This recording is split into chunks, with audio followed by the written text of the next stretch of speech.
மகாபாரதத்தில் கௌஷிகன் அப்படிங்கிற ஒரு ரிஷி ஒரு மரத்தடியில் உட்கார்ந்து வெகு காலமாக தபஸ் பண்ணிட்டு இருக்கார். தபஸ் பண்ணுறது என்னத்துக்கு அப்படின்னா, பரமாத்மா ஸ்வரூபத்தை தெரிஞ்சுக்கிறதுக்கு, ஜீவன் முக்திங்கிற ஸ்திதியை அடையிறதுக்கு, மரணமில்லாத ஒரு வாழ்வு அடையிறதுக்கு.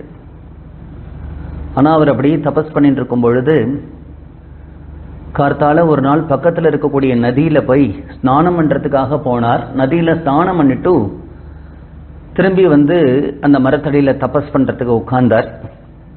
மேலே ஒரு கொக்கு இருந்தது, அவர் மேலே எச்சமிட்டு எடுத்தோம்.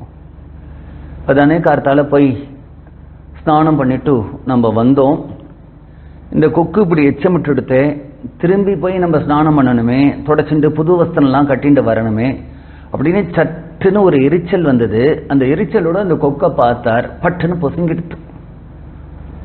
எப்படி இருந்திருக்கணும் அவருக்கு?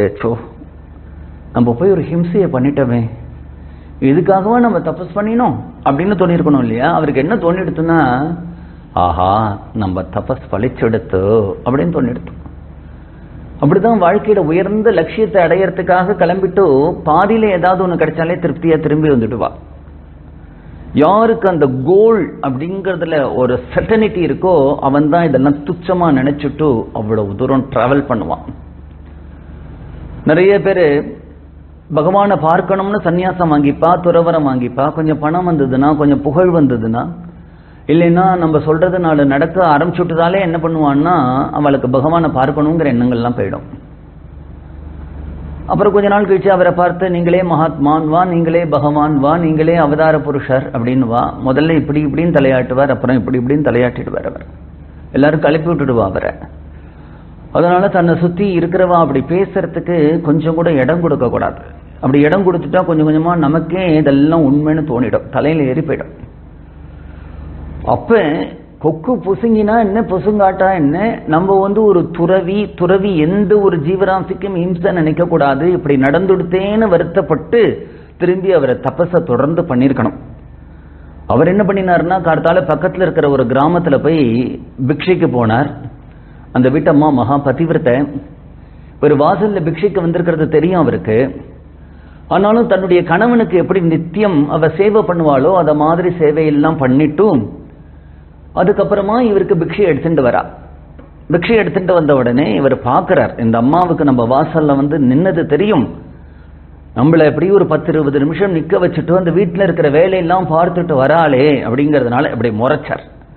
அந்த அம்மா சிரிச்சுண்டே, கொக்கனை நினைத்தாயோ கொங்கணவா அப்படின்னா, என்ன கொக்குன்னு நினைச்சியா அப்படின்னா. அவருக்கு தூக்கி வாரி போட்டது. நம்ம காத்தால காட்டுல போய் கொக்கோ பொசிக்கணும், இந்த அம்மாவுக்கு அதுக்குள்ள தெரிஞ்சு கொடுத்தேன். எப்படி தெரிஞ்சது? அவ வீட்டுல என்ன இருக்கா அப்படின்னு நினைச்சார்.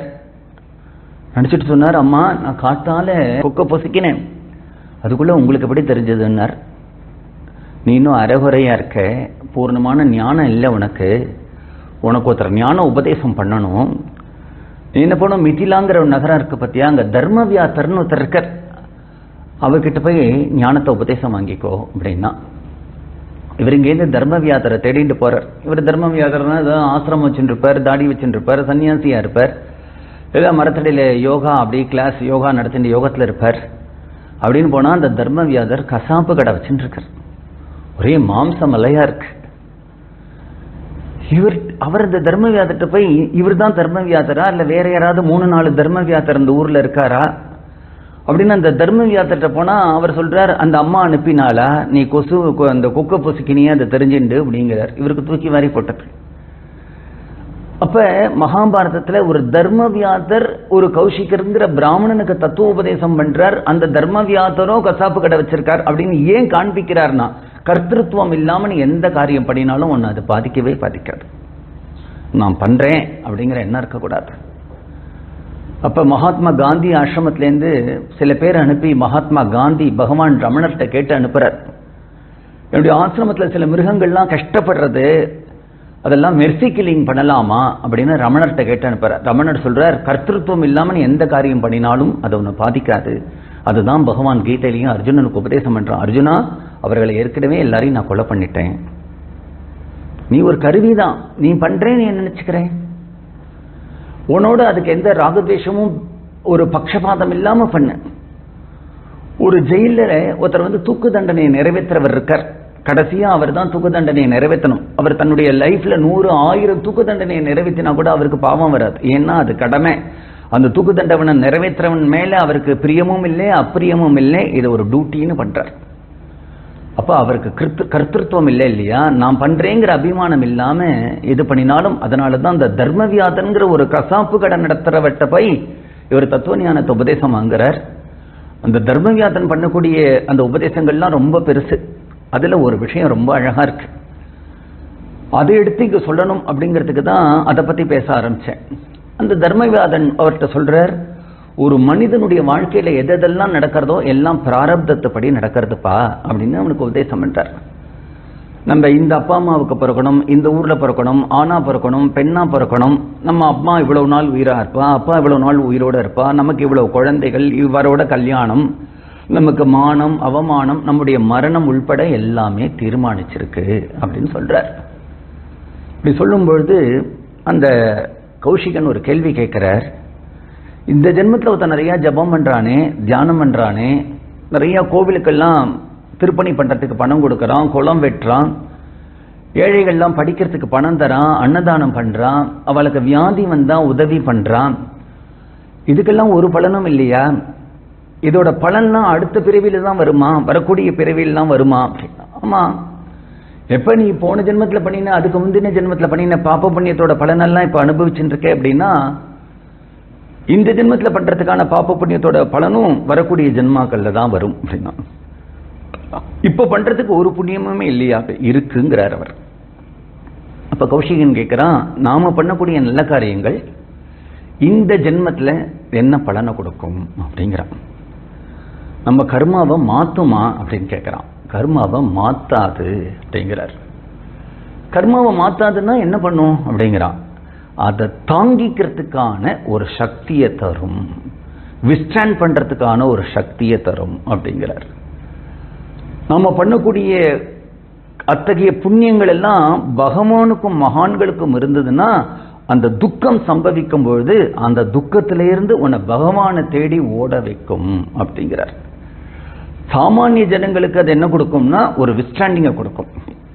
பரீட்சத்துக்கு அவனுக்கு மரணம்னு உடனே அவனுக்கு பகவானை தேடணும்னு தோணித்து.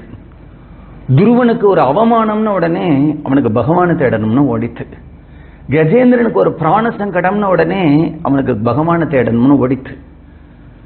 இப்ப ஏன் அவர்களுக்கெல்லாம் இப்படி வந்த உடனே பரீட்சத்துக்கு ஒரு பிராயச்சித்தம் பண்ணணும்னு தோணல? அவன் பண்ணின புண்ணிய கர்மா அவனுக்கு மோட்சத்துக்கு வழியை காண்பிக்கிறது.